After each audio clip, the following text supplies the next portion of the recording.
kakaunon ka na mo, Brad.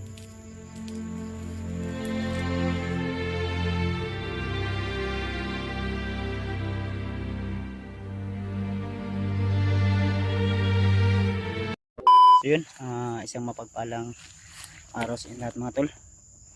So medyo hapon na po, no? At tayo ay ngayon lang ulit nakapag-update o nakapag-video. Gawa ng lubat po yung cellphone natin tol. At yung mga video din namin ni Julius ay in-upload din namin. Kaya ngayon lang tayo ulit nakapag-video. So yung nahuli namin na bandido ay may isiniwalat at may sinabi sa amin na mga impormasyon. At hindi ako makapaniwala tol na yung mga sinasabi niya ay isang malaking tulong po yun sa amin tol, no? So ayun po yung bandido na nahuli namin tol. So nagpapahinga po kami dito at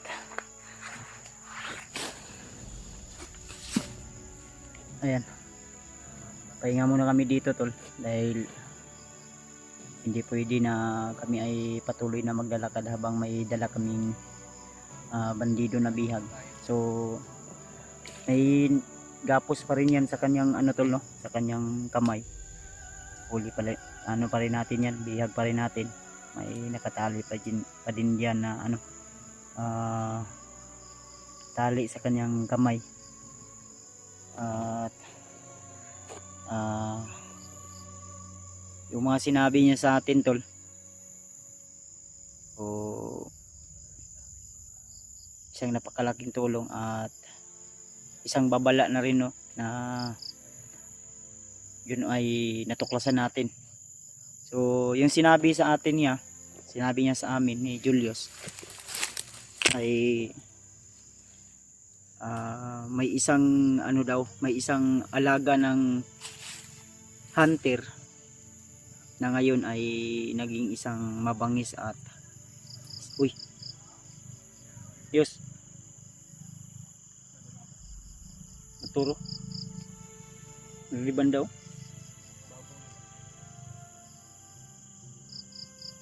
layo man. So yung sinabi ng bandido tol na nahuli namin ay dati daw ang alaga ng hunter. So nagtanong ako kay Julius kung sino baka alaga niya na napaslang daw ng mga bandido at binuhay ulit ni Commander Bagnot dahil ano po yun, isang alaga po daw yun pero wala kaming alam tol kung sino po yun. Kaya nagtaka rin tayo baka sa ibang kasama nating hunter. Sinabi ko kay Julius kung may mga alaga ba sila dati. Wala tayong idea kung sino po yun. Dahil ang sabi ni Julius sa akin ay wala naman daw siyang alaga na ano daw. Asa naman ito yung alaga dati, Yos?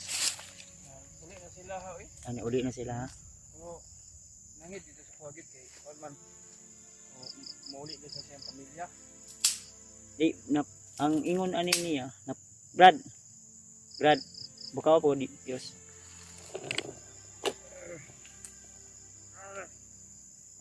Ayan to. Unsam yun to, Brad, kining napas lang to siya, din binuhay lang ni Commander Bagnot. Ayan to.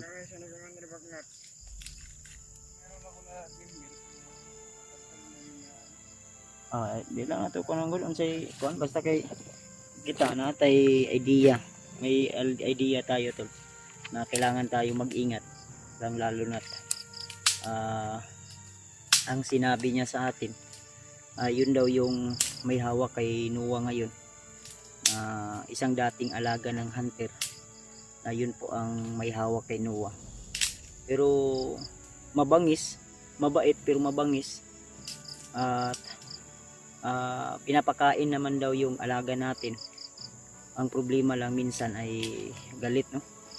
dahil siguro sa mga kaganapan na mga kapalpakan din siguro ng kanyang mga tauhan, lalo na may mga hindi maganda sila na mga ginagawa din, maano natin, ano natin tol ba, maharang natin. Kaya kailangan din natin na mag-ingat tol, no? Lalo na maraming problema po ang mga nangyayari ngayon. May mga kasama din tayo na nabibiyag, yung iba ay hindi nabibiyag pero may mga kaganapan na hindi ka nais-nais. Lalo na ngayon tol, nabalitaan din natin na si SG Hunter 01 ay nakalabas na ng hospital, din hinarang at nahuli ng mga bandido. At sana tol ay matapos agad namin ang misyon na ito, nang sa ganun ay makatulong din tayo dun sa kanila tol. Ang lalo na may nag-message din sa akin, akin mismo tol, sa aking messenger kanina, nabasa ko na si misteryosong tao at si Master J ay ano ng mga bandido, no, nahuli. Kaya nag-alala rin ako dahil nandito tayo sa bundok ngayon, hindi rin tayo makatulong at sila Rimart ay nangangailangan din ng tulong natin.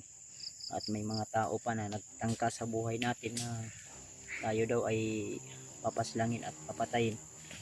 So ang masasabi ko lang, kung kaya nyo yung gawin sa akin, patunayan nyo. Dahil kailangan talaga, kung hindi lang puro salita mga tol ba. Ako, nakukuluhan ako sa mga kaganapan at mga nangyayari ngayon tol. Sunod-sunod po kasi yung mga kaganapan na hindi natin inaasahan. Kaya tuloy lang kami ni Julius. So ang plano namin sa taong ito tol, dahil naramdaman ko na medyo may kabaitan din to. Ang plano namin ni Julius siguro ibaba muna namin siguro to, o di kaya ihatid namin. Brad, ayaw lagi, dili ka na mo ubuyan sa, hindi pa kami masyadong nagtiwala sa iyo Brad, kahit may mga sinasabi ka sa amin na nakakatulong sa amin. Yus, balungan ko Yus, paasuha lang Yus. Salamat ka sa inyo yan. Salamat sa inyo.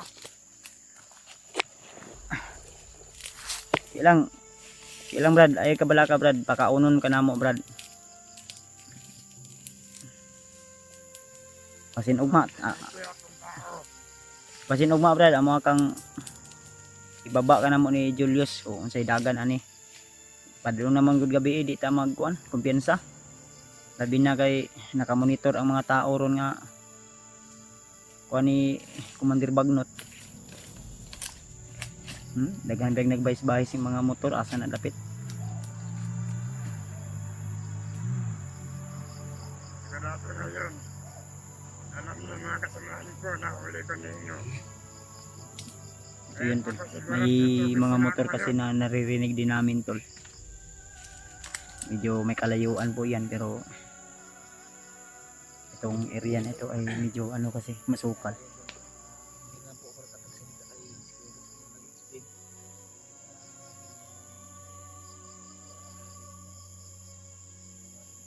Ayaw din kasi niya mag-amin sa amin kung sino po yung commander na sinasabi niya, kasi ayaw niya daw, siya daw yung pag-initan ng mga kasamahan niya.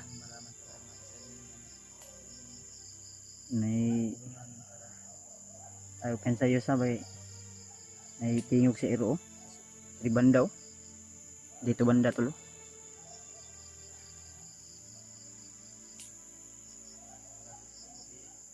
Malapit na magdilim tol. Nalubat kasi yung cellphone ko. Ang video ni mo gay na yus, na-upload ni mo tong video ni mo gani ha? Tubig ka naman ug-upload ay. Ha? Inip kay signal god. Ilang kay at least natay update. No? Lubat kasi yung cellphone natin tol, kasi ginamit din natin kagabi. Share natin. O itong nahuli namin tol, ang sinabi ko sa kanya na kami brad mabuting tao kami brad, kayo ay naligaw lang ng landas at kaya naming ibigay sa iyo yung gusto mo, pero dapat gumawa ka ng kabutihan. So si Alpha ay aakyat din daw yun, siguro baka bukas o sunod na araw, kasi sumasakit daw yung kanyang liig.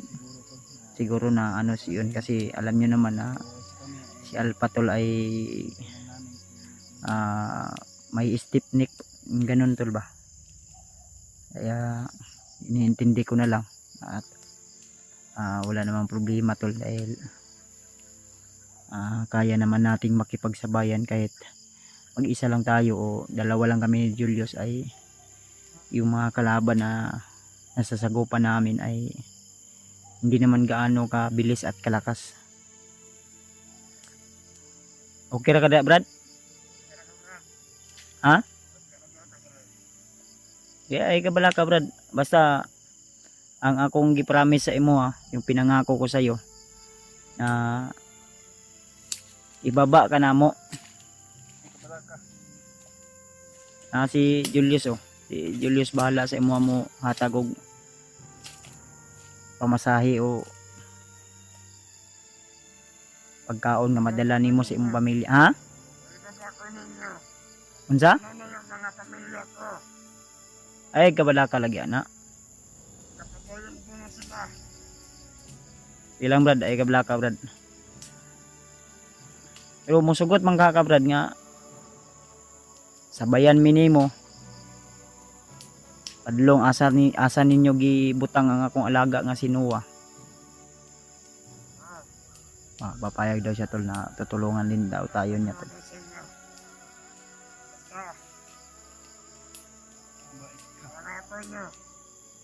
Matapos yung mission nyo na kuha nyo, inaanap nyo, pwede bang anong gusto nyo na ilatod nyo ako sa saan ko pamilya. Lagi-lagi ay kabala ka na brad, brad. Tugera kay namo nang ginabuhat brad sa mga nadakpan namo nga pareha sa inyo ha. Naintindihan po namin yung sitwasyon nyo brad, kalagayan nyo. Kaya hindi na kami bago sa mga ganyang pangyayari. Yung mga tol no, ang gusto niya tol ay makauwi din daw siya sa kanyang pamilya. So alam mo ba brad na ikaw ay napakaswerte at kami yung nakaano sa'yo, nakahuli, at buti brad ay naisipan ko na hulihin ka lang at hindi ka paslangin.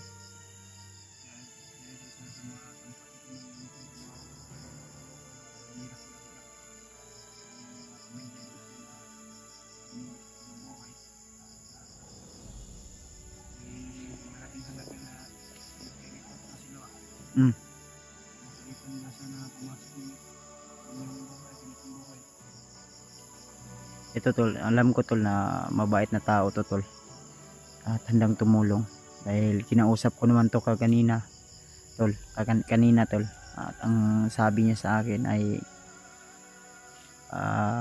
tutulong daw siya basta yung pangako ko sa kanya ay tutuparin ko raw.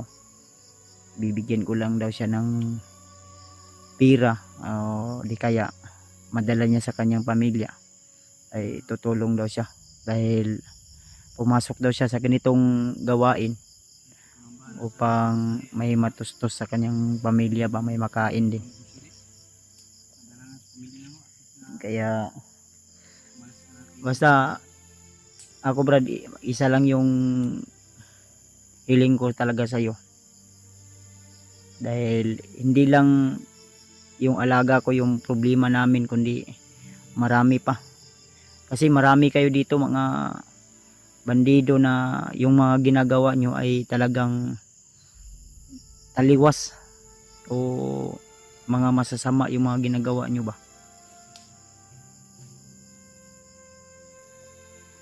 So, may plano ani yus sinini tagbaktas ato ni ibaba sa nato niyos o dalon ta ni pa kuan.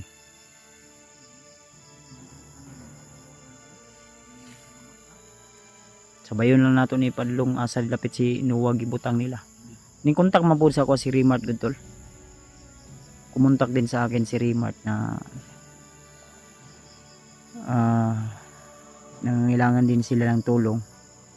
Lalong lalo na't marami daw yung mga humaharang din sa kanila upang mailigtas daw yung asawa at anak ni Marvin. Kaya nagdadalawang isip din ako na kung sino yung uunahin namin. At wala naman akong kakaibang nararamdaman about sa aking alaga.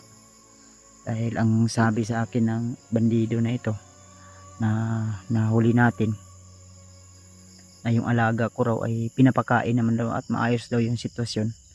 Dahil yung sinasabi niya na isang dating alaga ng hunter ay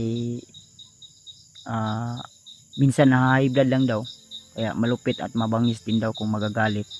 Pero about sa pagkain nila, wala naman daw problema dahil nakakain daw naman din daw sila.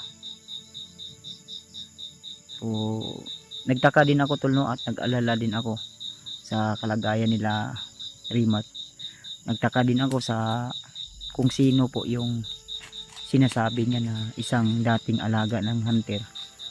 Alaga ng mga hunter na ngayon ay isang mabangis at kinakatakutan daw ng ibang tauhan o kinatakutan din daw ng mga kumandir kung magalit. Mabait pero kung magalit daw ay sobrang bangis. Kaya wala tayong idea kung sino man yun. Kaya ayan si Julius kasama natin at may plano niyo mobalhin ta ning area ayos o diri lang ta mag standby ngita tag safety nga lugar no taw-taw na beta nakakuan din yan nag-aso-aso beta Siguro, muna paglakaw. Masundan pa na ron. bali na po tani Brad makatindog pa man ka gyapon ka di ako man nagigapos tindog daw maglisod gyapon kag baktas ana ba